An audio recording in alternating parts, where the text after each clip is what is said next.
Señores, buenas tardes. Hoy tenemos un tema interesante para hablar, el tema del azúcar. Ya lo vamos a hablar en unos instantes. También está Andrea Barba para que hablemos sobre el tema de Lola Mora en unos instantes. ¿Cómo te va, Vanessa? ¿Cómo estás vos? Hola, Germán, ¿cómo estás? Bien, bien. Me alegro mucho. Liliana Faura. ¿Cómo estás, Germán? Tanto tiempo. Sí, señora. Muchos años. Sí, sí. Liliana, contame, ¿en qué estás ahora? Jubilada.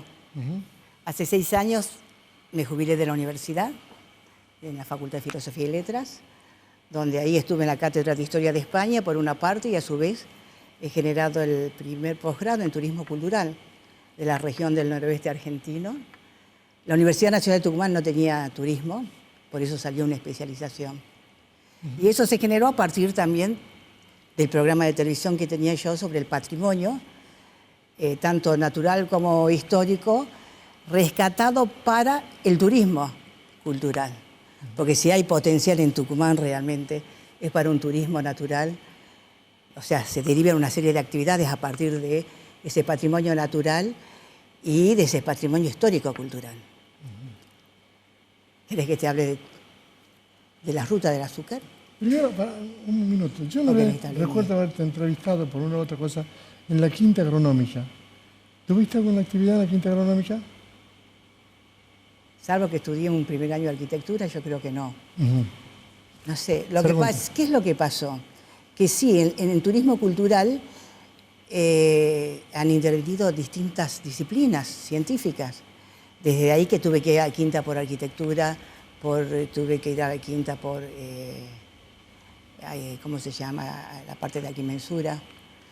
Liliana, te queremos conocer, queremos saber sobre tu vida, dónde naciste, también dónde te formaste. Sabemos que sos una empresaria importante aquí en Tucumán, pero queremos que nos cuentes un poquito sobre tu vida.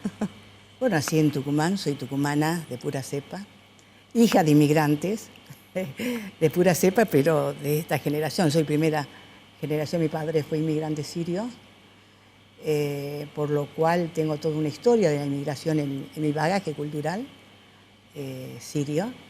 Estudié en la Facultad de Filosofía y Letras. Primero entré en arquitectura y después, porque fue la época del tucumanazo que se cerró arquitectura, pasé a historia, me recibí de profesora, después licenciada y hice mi doctorado también en historia.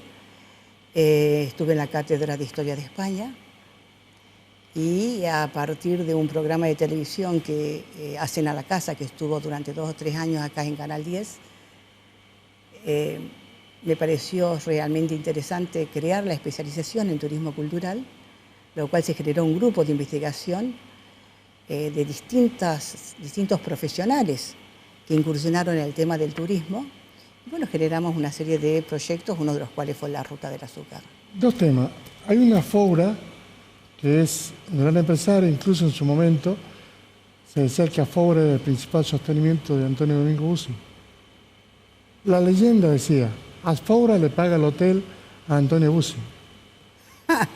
Esa es una leyenda. Tengo la otra, esa Faura cultural, con las cartas del director de la Gaceta. Contame cómo se mezclaba esa familia. Entre la cultura de una mujer con mucha cultura de Faura y esta Faura, el empresario. Bueno, estás hablando de mi papá y de mi mamá. Sí, claro. Mi papá, que es el inmigrante sirio, que fue un empresario, que siempre apoyó, no tan solo a Bussi, apoyó a cualquier partido político cuyo objetivo era apoyar el desarrollo de la provincia, en la provincia de Tucumán. En su momento, ya cuando él estaba en el tercer cuerpo, había dejado de estar en Tucumán, fue en el tercer cuerpo cuando ellos por distintos momentos se conocen y nació una amistad. En el tercer cuerpo de ejército. Del tercer cuerpo del ejército. Sí. Y ahí se conocieron, después él volvió a Tucumán formando parte de Bandera Blanca, lo apoyó mi padre en su momento. Y bueno, es más, en la casa de mi padre nació Fuerzas Republicanas. Pero nunca hemos formado parte nosotros de Fuerzas Republicanas, apoyamos la figura del general. Y con respecto a las cartas al director, mi mamá le gustaba escribir, era una persona que se involucraba en la política de su provincia, en la cultura de su provincia. Es decir, ellos fueron realmente un matrimonio que que tenían intereses comunes por la provincia de Tucumán, ¿no? El inmigrante tiene ese deseo de involucrarse, de apoyar el espacio donde le ha permitido, en este caso a mi padre y a mis abuelos maternos, crecer. Pregunta. Bueno, ahora vamos a hablar sobre la ruta del azúcar. La ruta del azúcar. Bueno, yo te dije que dentro de lo que sería mi carrera en la Facultad de Filosofía y Letras, le presenté a Elena Rojas, que en ese entonces era nuestra decana, este proyecto de turismo cultural. Se aprobó, fue el primer posgrado en turismo cultural de la Universidad Nacional de Tucumán, y se armó un grupo que se llama Tucuna. Ese grupo, entre los proyectos que tenía el proyecto de la Ruta del Azúcar, que tuvo realmente importancia a nivel internacional, porque nosotros hicimos todo un programa con la AESI, que era en ese entonces, la Asociación Iberoamericana. Vinieron profesionales de España a ver todo lo que era la Ruta del Azúcar. Ese recorrido que nosotros hicimos fue a España, etcétera, etcétera. Tuvimos la aprobación de todos los delegados comunales a través de 2 rutas que tiene la provincia de Tucumán y donde se desarrolló la Ruta del Azúcar. Una que era la Ruta 38, donde se ha desarrollado los pueblos azucareros, donde se desarrolló la infraestructura ferroviaria y la de los pueblos azucareros, que es a lo largo desde Ruta 38, desde San Pablo hasta La Cocha. Y por otra parte tiene la otra ruta que ya también comunica con Córdoba, que es la 157, desde que Bella Vista fue realmente el gran hito de esa industria azucarera, porque fue uno de los ingenios más importantes de Sudamérica, el de Bella Vista. Ahora, esa ruta no era tan solo azúcar. Ustedes tienen que saber que Tucumán está dentro de la región del noroeste argentino. Y si uno analiza la región del noroeste argentino, desde el punto de vista histórico, es la región más antigua que tiene lo que es actualmente la República Argentina. No por casualidad la Casa de la Independencia, o sea, la jura de la Independencia se hace en Tucumán. El 70% de lo que era la gobernación del Tucumán estaba concentrado en eso, en la gobernación del Tucumán desde el norte, desde Córdoba hacia el norte. O sea, era una zona intermedia entre lo que era el Alto Perú y el Virreinato del Río de la Plata. O sea, nuestra zona era una de las más importantes de lo que es actualmente Argentina. ¿Y qué significa eso? Que si bien hoy es una zona realmente problemática, con baja densidad poblacional, con bastante migración, con un grado de analfabetismo, etcétera, etcétera, en su época realmente tenía un movimiento muy importante, porque no tan solo era un espacio agroganadero, era la zona de engorde del ganado que iba desde el Virreinato hasta el Alto Perú y viceversa, sino que también era un espacio donde se levantaban estancias. Por ejemplo, entre las estancias que hablamos desde la época de lo que era esto un reino, porque nunca fue colonia, fue un reino que formó parte, era el reino de Indias. Eso hay que revisarlo en nuestra historia argentina. Tenemos las estancias de los jesuitas.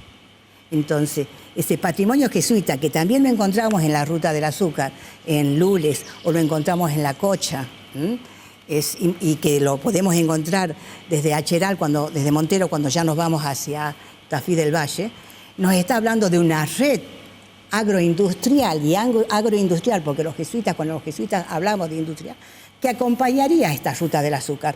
Por eso elegimos esta, porque hay otra serie alternativas de turismo que acompañarían a la Ruta del Azúcar. 11 estancias jesuitas tenemos en Tucumán. Y no tan solo en Tucumán, se hace una red con Catamarca, con Salta, con Jujuy. Y eso hablamos de estancias jesuitas. Hablemos también de lo que serían los ingenios azucareros. San Isidro en Salta es el más antiguo. O sea que la Ruta del Azúcar no termina en Tucumán, se puede prolongar a todo lo que es la región del noreste. Perdón, ¿se le atribuye más el tema del azúcar como una iniciativa de los jesuitas en la región?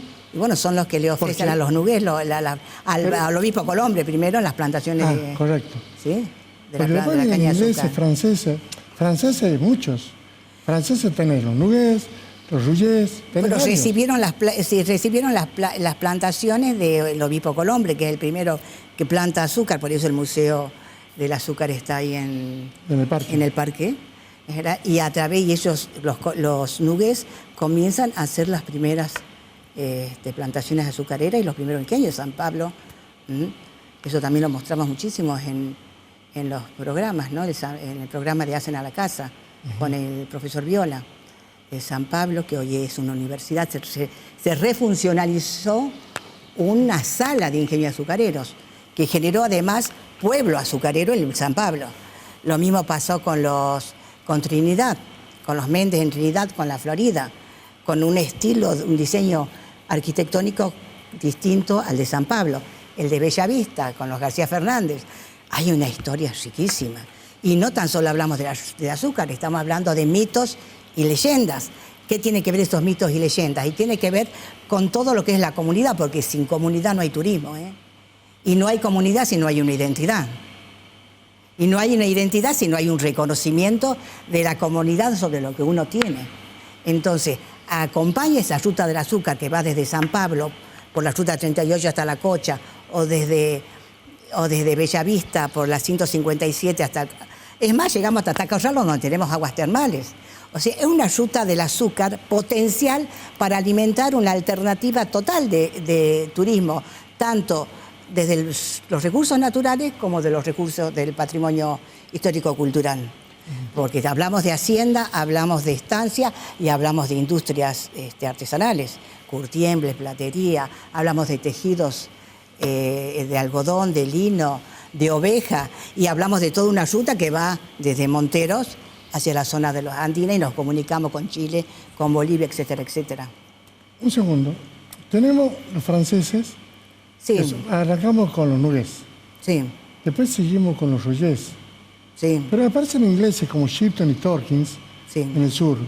¿Y cómo se empieza a internacionalizar el azúcar en Tucumán?